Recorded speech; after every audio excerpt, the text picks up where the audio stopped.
This is a very innovative company in the dentistry space. First off, read this disclaimer carefully. Remember, of course, to like, subscribe, share, and comment for amazing stuff. Okay, Zeitgeist. We are actually going to the dental health business. In this instance, I mean, you can see that the gain here is actually pretty impressive, 104%. Dentsply Sirona is the laggard. A leading company here is Biolase, Dentistry Lasers. It sounds pretty cool, and it is. Okay, let's first look a bit at the seasonality of the stock. Percentage of months in which it closes higher than it opened.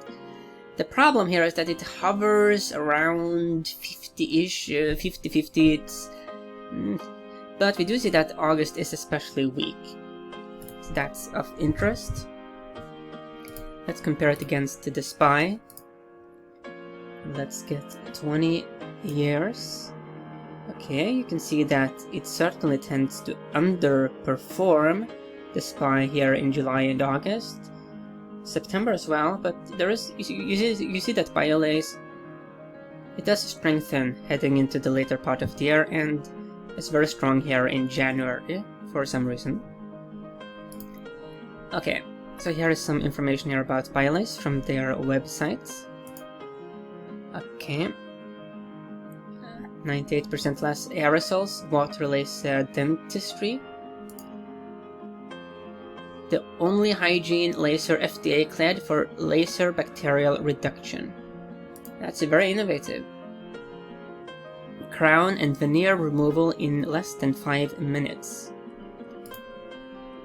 Biolase is a medical device company and global market leader in the manufacturing and marketing of proprietary dental laser systems that enable dentists and dental specialists to perform a broad range of minimally invasive dental procedures, including cosmetic, restorative, and surgical applications. Biolase laser systems are designed to provide clinically superior, patient-friendly results for many types of common dental procedures compared to those achieved with traditional instruments.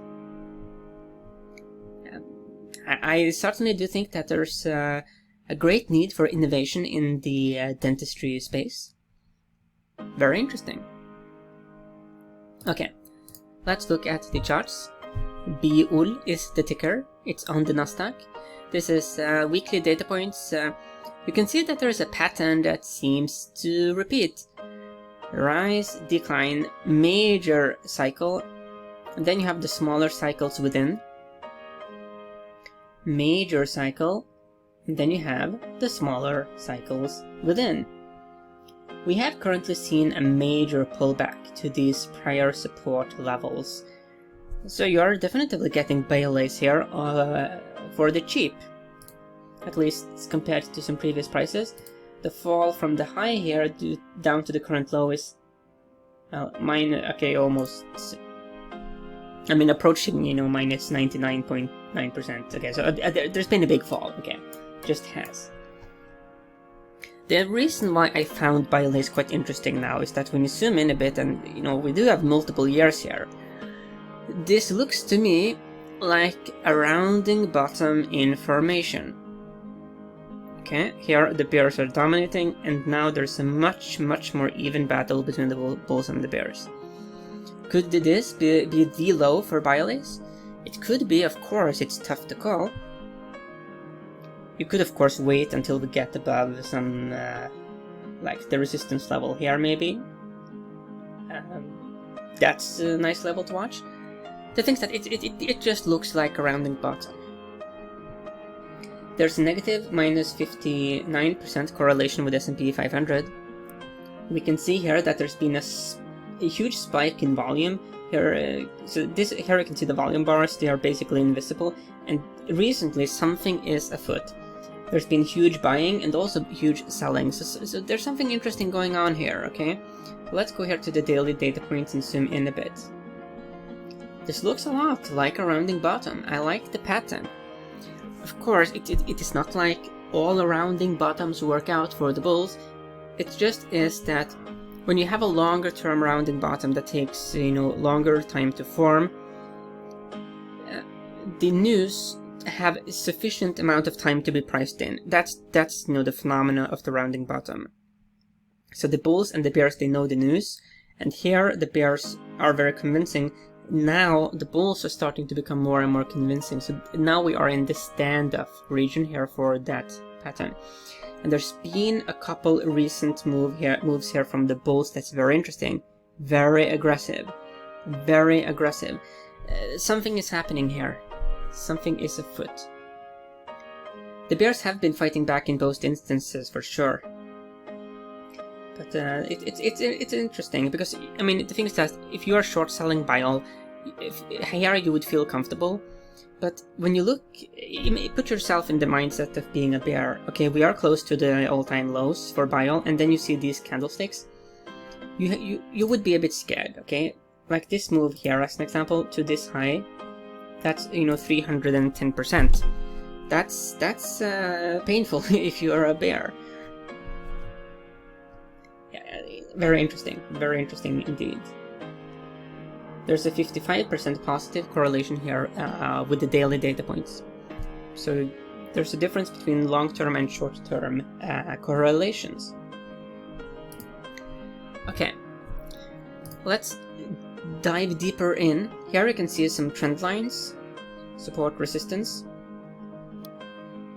There are no options available, but it is shortable. We do not have an average analyst target price, but we do have some prices here. Okay, so the current price here for BIOL is 0.47 cents. And you see here that the price targets here is $4, $2, $6. I mean, all of the price targets are far above the current price. That's bullish. Actually, hundreds of percent above the current price. That's very interesting. That supports the bullish case, for sure.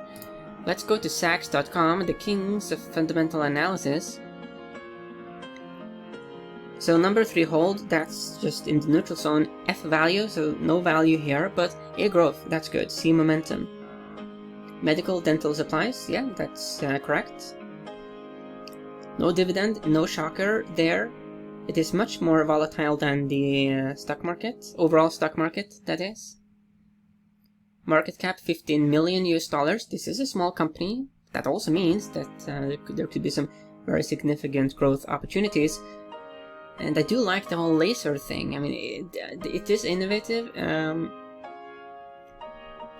Challenge with being innovative is that there's R&D costs, and that's going to impact how affordable it is, of course, for dentists to buy their products. But the trend is for price of products to go down. I mean, from a speculative bullish opportunities, Biolase looks very interesting at these levels. It just does. And some of the prior moves have been extraordinary. Look at this move here, all the way up to this high. Yeah, approaching 8,000%. That's a gain. Yeah, but definitely let the trend be your friend with Biolase. Okay. Let's look at some S&P 500 stocks. We'll look at the Royal Caribbean, RCL. Okay, this is another one of those that was hit hard with the contagion, with the lockdown. Yeah, we are riding here this pinkish 10-week moving average. But when it comes to the cruise line stocks, they are very difficult because you can't jump off the ship and start to swim home. Yeah, they are tricky. I don't think everything is priced in yet. Let's rather look at Raytheon Technologies. Hit very hard. Raytheon is more interesting because it's in a defense stock. We are down to, how far are we? We went downhill down to these levels here way back in 2004. I mean, you gotta ask yourself the question whether the bad news are priced in for Raytheon. It's been very weak. The comeback rally here has been very weak. I would like to see the bulls show a little bit more muscle before I were to put on a bullish position. But this is one of those to certainly have on your bullish opportunity radars, because it does. I mean, shorting here is not. I'm not sure about that one. Yeah, so look out for Raytheon. Now let's go to Kinder Morgan. Kinder, and then we have a space. Then we have Morgan. Let's go a bit back.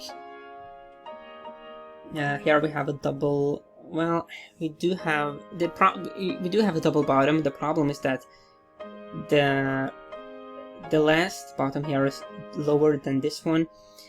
Some would say that kind of invalidates a double bottom. There are different theories. It's not ideal, so this is not like a perfect double bottom pattern. Yeah, so you have a solid top here, and then you have a bottom. I mean, the only like bullish case I could make here is that you are getting it at the lows. But here again, I would like to see the bulls actually kind of show a bit more confidence before it makes sense to even be speculatively bullish. The interesting thing is the accumulation distribution line. It is rising actually quite significantly as of late, which suggests to me that some of the more sophisticated, some of the whales are building positions here in Kinder Morgan. Okay, let's go to the Gap. Gap Inc. GPS. Very, very confusing ticker. I mean, let's do it again, because it's yeah, I think it is a Gap. I mean, this is a great example of how not to pick a ticker, because I'm confused. I'm not sure whether I'm looking at the S&P 500 Gap or not. GPS. That's a horrible ticker for Gap. As a matter of fact, I got so confused that I actually had to go to the investor relations page just to make sure that this is the global retailer. This is the... yeah, okay, this is the Gap, here is GPS is the ticker. Yeah, they probably just wanted to get GPS as the ticker, but that was a terrible decision.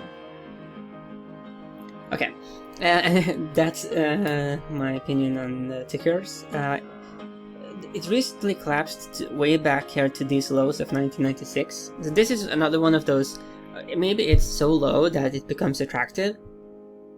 Buy low, sell high.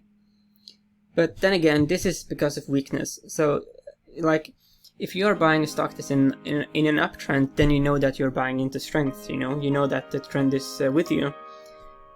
Here, you are being a contrarian if you're bullish here. But of course, a contrarian trade can work out really well.